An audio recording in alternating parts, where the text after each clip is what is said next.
ฟ้าห้องโยนเสียงย้อนย้อนคือจังฟ้าห้องใส่ละยายเมื่อบัดนี้เสียงฟ้าห้องยามใดคิดไปเห็นแต่หน้าเจ้าโอ้ยสองเขาแม่นอยู่ใส่เด้อพอเด้อโอ้ยน้องโอ้ยนาโอ้ยลันนาเมื่อบัดนี้นั่งแนมก่อนขี้ฟ้ามีข้าเรือนสะเทือนใจคิดเต็มสองตายายผู้เพิ่นไก่เฮาไปแล้ว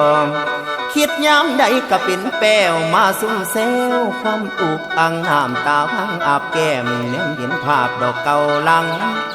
เห็นห้อยมือเพิ่นเฮ็ดสร้างมันก้อยท้องสารสอนลูกหลานให้หวนทำเฮ็ดตามให้มันได้เองอย่าสิไปหัวลิ้นเห็นดีแต่ดำหูพ่อไม่บอกให้หูเที่ยวยำอยู่บ่เศร้าคิดพ่อคำพ่อแม่เว้าบัดเขาใหญ่มีเดียงสาวแล้วจังได้มาควรคิดพิจารณาได้เอง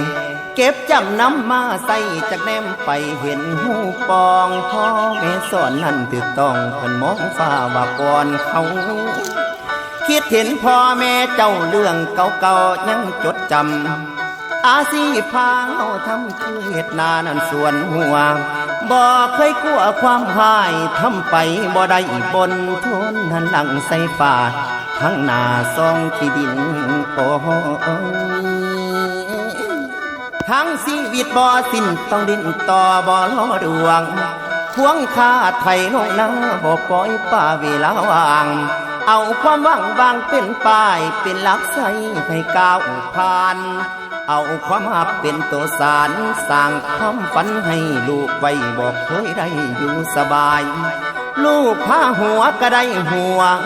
ลูกพาให้ก็ได้ให้ใส่ใจห่วงคือดวงตาพ่อแม่หามาบัดทั้งสิทุกจนกระทนได้คอยเก็บอ้อมถนอมใส่พากินไปบ่ได้ย้อนหาปูปลามากี่ปอนหาปลาก่อนมาอ้อมแกง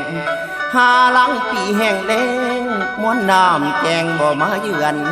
ปูปลาเลือนนอลกหายไหลหาบ่มาพอ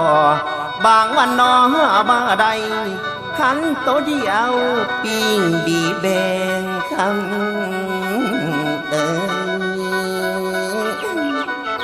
ลูกพ่อบ่บาเลี้ยงและเศร้าลูกกินเขาได้อิ่มกันจำใส่ปากผู้นั้นจำใส่ปากผู้นี้แล้วลูกที่หัวปีปลายปานดวงใจแพงคักภาคเพียนถนอมเลี้ยงบ่เคยเที่ยงบ่เคยหายในหัวใจนั้นใส่ซองสอนลูกทำให้ถูกต้องอย่าไปพองหมู่อบายย้ำลูกโหห้องให้ก็ไปเที่ยวนอเที่ยวถามหาหมอทำหมอยาเพื่อสิหาดอกข้างแก่ผีแกได้ก็ไปเลี้ยงน้ำเทียงนาป่าเข้าโพดให้หายโกรธบ่ให้ต้องอย่ามาพองหลอกเกี่ยวกวนเอาความหักเลี้ยงล้วนเรื่องความมวลบ่สัญหาบุญแล้วเอาเวลาฟุ้งฝักภาพเพียนถนอมเจ้าคิดขึ้นมาโอ้ยเหมือนเศร้า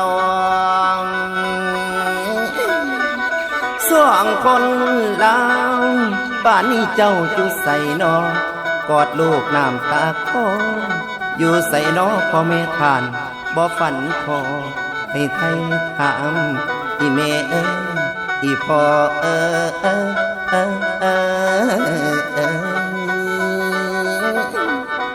น้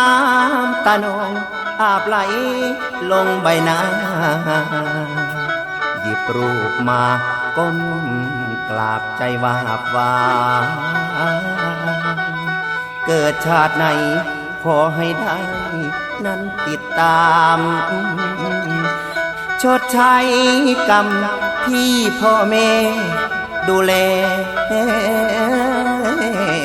เราโอ้ย อธิษฐานขอวอนไข่ด้วยหัวใจที่ตั้งต่อให้เกิดเป็นลูกแม่ให้เกิดเป็นลูกพ่อได้ห่วมเงินห่วมบานดูแลทานแม่นทดแทนอีพ่อเอ้ยอีแม่เอ้